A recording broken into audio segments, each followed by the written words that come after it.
In this tutorial video, you'll learn how to perform an initial sync of your Add to Cart app. Add to Cart 1.0 users have pointed out some minor typographical errors in the equipment descriptions. They were caused when the app got bundled with a prior copy of the database when it was submitted to the App Store. We're building an update that will correct these errors, but by following this procedure, you can correct them yourself before the update comes out. Following this procedure will also help you understand how to create and use a backup copy of all your data, so you'll only need to go through the data entry process one time. To correct these errors, we'll be taking advantage of an iTunes tool called File Sharing. If you don't know where to look, you may never even know about file sharing, but once you understand it, you can use it to make a secure backup of your dealer and pricing data. Start by downloading the corrected equipment description file from the Add to Cart website. Go to www.addtocart.net. Navigate to the support page. Then locate the text that reads, "To download the updated equipment description file that is referenced in those instructions, click here." The words "click here" contain a link to the updated equipment description file. We need to download that file directly to your desktop. To do so on a PC, right-click directly on the words "click here." This will open a context menu. Depending on which browser you use, you should select Save Link As, or, in Internet Explorer, Save Target As. This will open a file browser. The name of the file you are saving is Add to Cart, and its file type is .sqlite, which is pronounced SQLite. You should never change the name of this file. Doing so will make it incompatible with the Add to Cart app. Select Desktop in order to save the file directly to your desktop. Then click Save. The file will then appear on your desktop as an icon.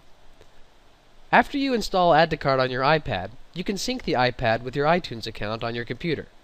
Once you've connected your USB cable and iTunes is open, select your iPad, then select Apps.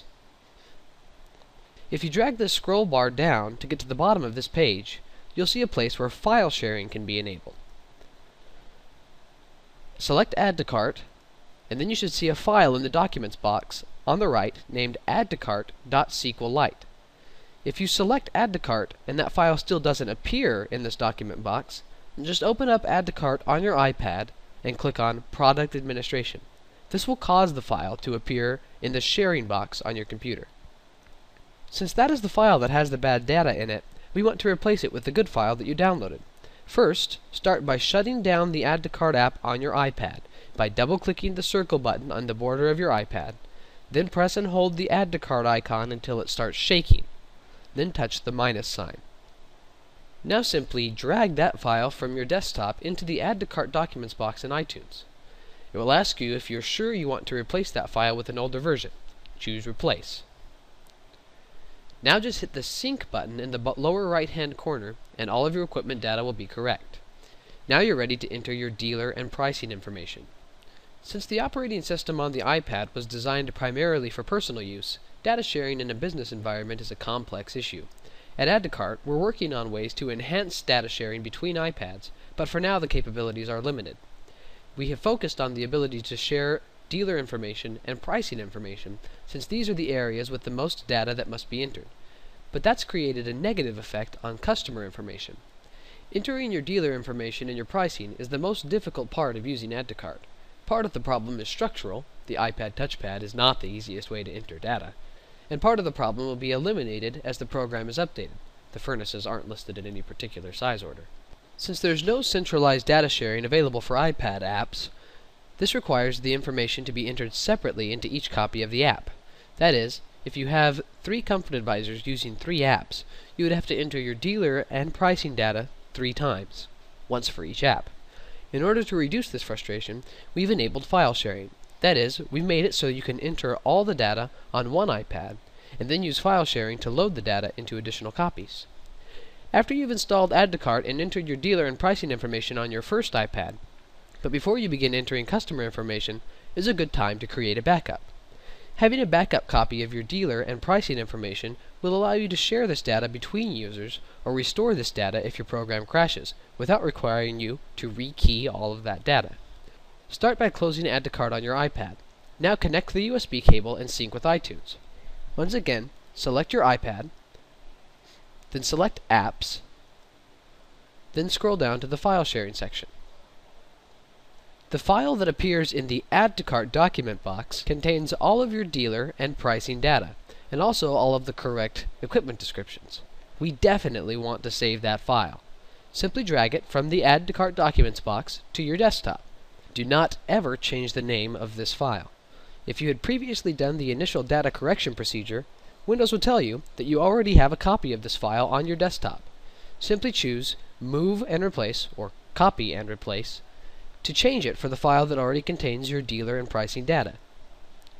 Now you have a backup copy of your data that you can use to restore this iPad or set up any other iPads that your Comfort Advisors will be using.